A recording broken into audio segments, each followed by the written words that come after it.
Puji Bapak Yahweh, kita masih tetap di dalam kitab Samuel ya. Saya hanya memang lengkap-lengkap ya, artinya tidak semua kita baca.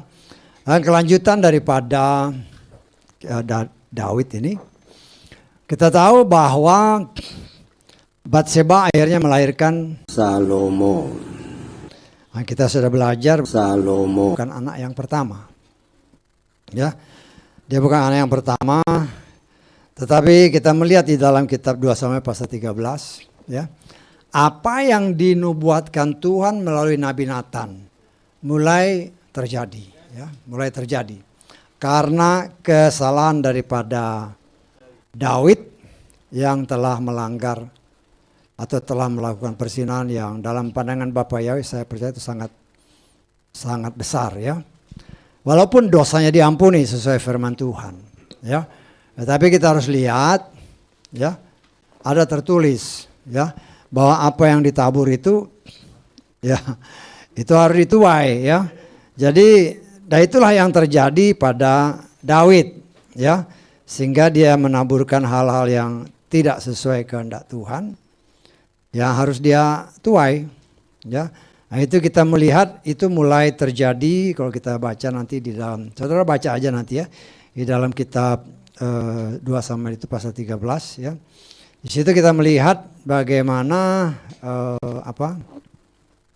semuanya itu akibat daripada perbuatan dari Daud sendiri.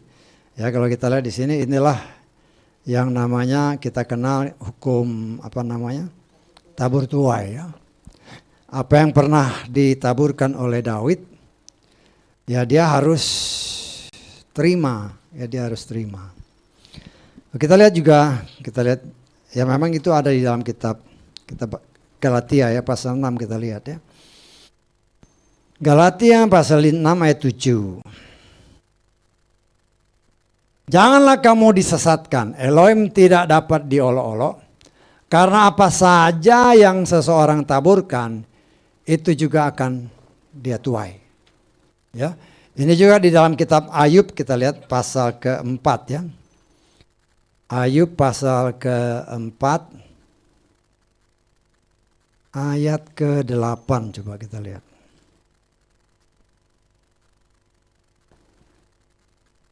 Seperti apa yang telah aku lihat bahwa orang yang membajak kejahatan dan menabur kesusahan akan menuai hal yang sama. Sama ya, itu hukum tabur tuai. Kita nanti kalau saudara baca di dalam 2 Samuel pasal 13 itu mulai terjadi. Di sini katakan Amnon dan Tamar ya. Amnon itu anak yang paling tua. Amnon anak yang paling tua, kita lihat 1 Tawari pasal 3 ya. 1 Tawari pasal 3 kita lihat mulai ayat 1. Ya. Inilah anak-anak Daud yang dilahirkan baginya di Hebron, yang sulung ialah Amnon. Jadi anak sulung ya, Amnon itu dalam 2 raja-raja tadi. Kemudian anak Ahinoam wanita Yesreel. Yang kedua ialah Daniel anak Abigail wanita Karmel. Yang ketiga ialah Absalom anak Maaka putri Talmal raja Gesur. Yang keempat ialah Adonia anak Hagit dan seterusnya, nanti saudara baca ya. Kalau saudara perhatikan di sini ya. Saudara perhatikan kan tadi dikatakan Absalom segala macam, Amnon segala macam. Itu enggak, anak perempuan enggak disebut ya. Nah, kalau kita baca di dalam 2 Samuel tadi, 2 Samuel tadi ayat pasal 13 ayat ke-1 kita baca. Sesudah itu terjadilah bahwa Absalom anak Daud mempunyai apa? Seorang adik perempuan yang cantik namanya Tamar. Tapi kan dalam daftar tadi nggak ada. Jadi kita bisa menafsirkan bahwa nama-namanya itu semua anak laki-laki yang ditulis ya. Yang ditulis. Nah, disinilah kita melihat apa yang telah ditaburkan oleh Daud. Itu keluarganya sendiri dalam keluarga ya. Si Amnon ini anak Daud, tertarik juga sama Tamar, anak Daud juga, hanya lain ibu. Lain ibu, ya. Nah, di sini kita melihat betapa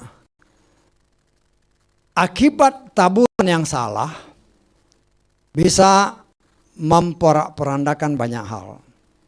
Ya, terlebih Daud sebagai seorang raja, dia harus jadi contoh, malah dia membuat sesuatu yang aib yang besar sehingga murka Tuhan. Nah, kita melihat di sini ya, dalam keluarganya sendiri hancur berantakan. Kalau saudara baca di dalam 2 Samuel 13 ini, nah itu kan kakak sama adik, adiknya diperkosa. Ya. Kemudian kita lihat Absalomnya dendam. Absalomnya dendam karena adiknya yang dirusak. Akhirnya apa yang dikatakan oleh Nabi Nathan, pedang tidak akan lari daripadamu. Artinya ya Absalom membunuh Absalom membunuh si kakaknya. Amnon ini kan berdasarkan silsilah tadi, Amnon itu kan kakaknya yang paling sulung. Nah, disinilah kita melihat pekerjaan setan yang sangat, kalau kita tidak hati-hati, sangat berbahaya. Ya. Nah, kemarin kan sempat Tuhan singkapkan melalui apa yang kemarin saudara nggak perhatikan ya. Nah, saya ngomong waktu pengajaran kemarin minggu lalu kan, Hawa itu diambil dari Adam kan, betul nggak? Logikanya Hawa itu sama Adam darahnya sama, betul? Betul ya? Katakan seperti yang katakanlah darahnya O, katakan ya, kita nggak tahu darahnya. Satu darah kan. Nah, sekarang darah ada berapa macam?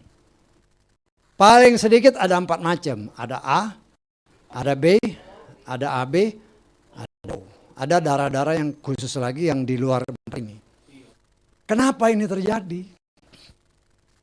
Ya, banyak orang yang kalau saudara kenal dengarkan di antara mereka yang menamakan diri umat Tuhan, ini nanti terjadi DNA dirubah. Pernah dengar itu? Itu sudah terjadi sejak zaman dulu. Bisa ditangkap maksud saya? Sejak zaman ketika Hawa berhubungan dengan setan, itu DNA sudah berubah. Bisa ditangkap? Itu bukan kata saya, kenyataan kan membuktikan. Ya, saya mengajarkan kita pakai logika sedikit. Kalau Hawa itu diambil dari Adam, logikanya Hawa itu darahnya sama. Betul? Secara medis pasti sama, nggak mungkin beda, ya kan? Tapi kalau sekarang bisa banyak darahnya, macam-macam. Disitulah karena campur tangan setan, saya katakan karena campur tangan setan, timbullah berbagai macam darah. Kalau zaman sekarang orang meributkan DNA, itu dari dulu sudah terjadi. Sehingga banyak orang yang DNA itu, kalau saya baca di salah satu pengaruhnya, itu bisa berpengaruh kepada karakter manusia, salah satunya. Ya, jadi umpamanya seorang bapak, biasanya DNA itu dari laki-laki kan, bibit kan. Nah, itu nanti anak ini akan terlihat dari DNA bapaknya. Hampir berapa persen dari karakter bapaknya itu ada di situ. Ya. Nah, kita melihat bahwa apa yang terjadi dahulu, itu karakter setan sekarang banyak kok. Betul nggak? Jadi jangan sampai kita terpengaruh dengan apa namanya isu-isu sekarang kan. Oh, nanti DNA berubah. Loh, DNA itu berubah dari dulu. Kita pakai logika aja lah, nggak usah. Tapi saya mengimani itu benar. Logikanya Adam dan Hawa itu darahnya sama. Betul nggak? Entahkah itu sama-sama O, entahkah itu sama-sama A, sama-sama B, atau sama-sama AB, atau sama-sama O, atau sama-sama apa? AB. Ya kan? Sama kan? Pasti sama. Karena dia diambil dari tulang rusuknya Adam. Nggak mungkin beda kan? Bisa ditangkap? Sekarang umpamanya, Kalau ada organ tubuh yang mau diambil, itu pasti darahnya harus sama. Betul nggak? Nah, kita secara medis berarti kita bisa meyakini bahwa darahnya Hawa itu pasti sama dengan darahnya Adam. Oh, tapi kalau sekarang banyak macam darah, lah itulah campur tangan setan. Bisa diterima maksud saya. Ya, itu kita bisa dengan iman memang sudah berkali-kali diajarkan kan bahwa banyak sekali ayat karena ada orang juga bertanya bagaimana kain itu lu udah dibeberkan semua. Nanti kalau saya ulang lagi nanti berulang. Saudara lihat pengajaran dahulu. Ya. Jadi DNA itu sudah ada dari dulu. Itulah dikatakan yang pernah diajarkan, kita tidak tahu bagaimana berdoa. Tapi Roh Kuduslah yang mengajar kita berdoa. Jadi ya, tapi kita harus ingat ya. Kita sebagai orang tua ya, banyak orang tua di sini. Yang punya anak-anak sini. Ya, ingat. Kadang-kadang tanpa kita sadar sudah mengeluarkan umpatan, sudah memarahi anak, atau mungkin masih kecil-kecil kan. Kamu nakal, lo jangan sampai heran kalau dia itu nakal sekarang.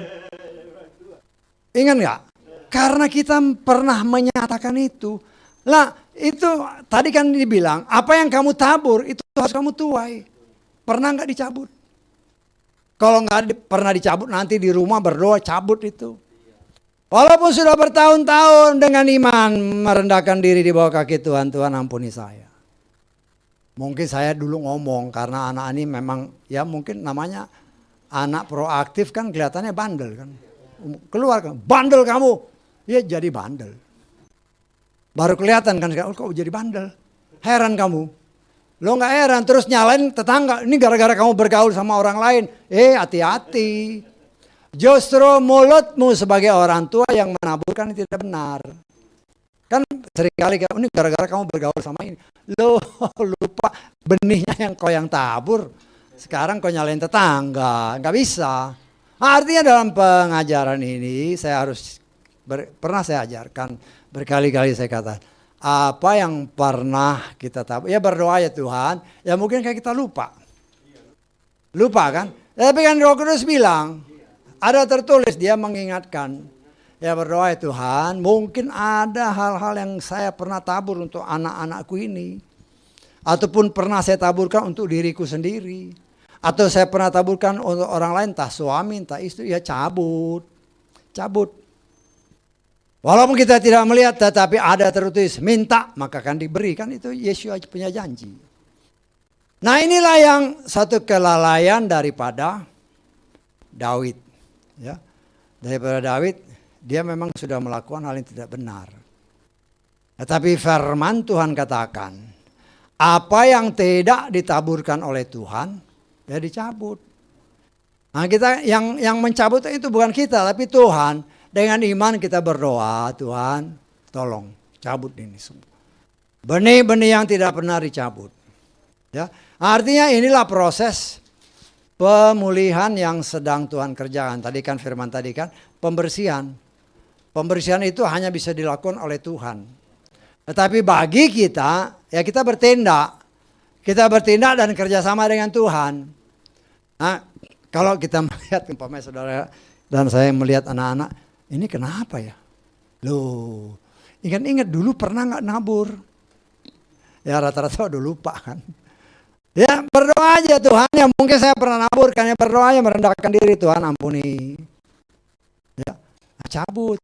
Oh, tapi orangnya udah gede, akarnya masih ada. Itulah yang Tuhan ajarkan bagi saudara dan saya. Belajar untuk mengerti, mengenal Bapa Yahweh dengan benar. Itu kan sudah pernah diajarkan dalam kitab Yesaya.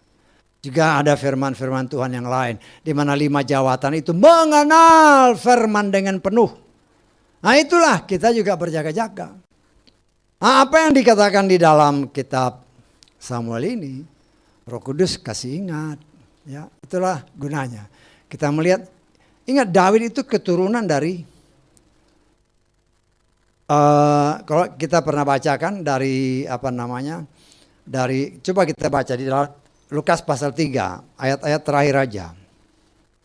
Bukan ayat-ayat terakhir, pertengahan ya, Lukas pasal 3, ayat nggak usah semua, nanti saudara baca ya. Ayat ke 38 ya, ayat terakhirnya ini. Lukas pasal 3 ayat terakhir. 38 bukan 8, 38. Ayat terakhir ya. Nah, perhatikan ayat ini ya. Perhatikan. Ini kalau nanti saudara baca di atasnya. Anak Enos, anak Set, anak Adam, anak Elohim. Kenapa anak Elohim ini disebut? Itu harus jadi pertanyaan. Karena Yesus berkata, bapakmu setan, jadi ada anak setan. Bisa ditangkap maksud saya? Kelihatannya kan sepele ini. Bagi saya enggak sepele. Tuhan mau menyingkapkan bahwa memang ada anak Tuhan, ada anak setan. Bisa ditangkap? Anak setan inilah campur baurnya antara darah si Hawa yang murni dengan darah setan. Karena firman Tuhan berkata, kita lihat di dalam Kejadian pasal 3 ayat 20. Kejadian pasal 3 ayat 20. Perhatikan ya, ini kan kelihatannya simpel ya. Tapi perhatikan baik-baik, ada satu rahasia yang banyak orang tidak mengerti. Adam menyebutnya dengan nama karena apa? Karena dialah yang menjadi siapa? Dia menjadi ibu semua yang hidup. Saya sudah baca dari Kejadian pasal 1 ayat 1 sampai Wahyu pasal 22 ayat 21. Tidak ada ayat yang menyatakan Adam itu bapak dari semua yang hidup. Bisa ditangkap? Tidak ada ayatnya yang menyatakan Adam itu bapak dari semua manusia yang hidup. Tidak ada ayatnya. Tetapi Hawa, ibu dari semua yang hidup itu ada. Bisa ditangkap maksud saya? Jadi berarti bapaknya itu bukan satu. Lukas pasal 3 tadi menegaskan kembali.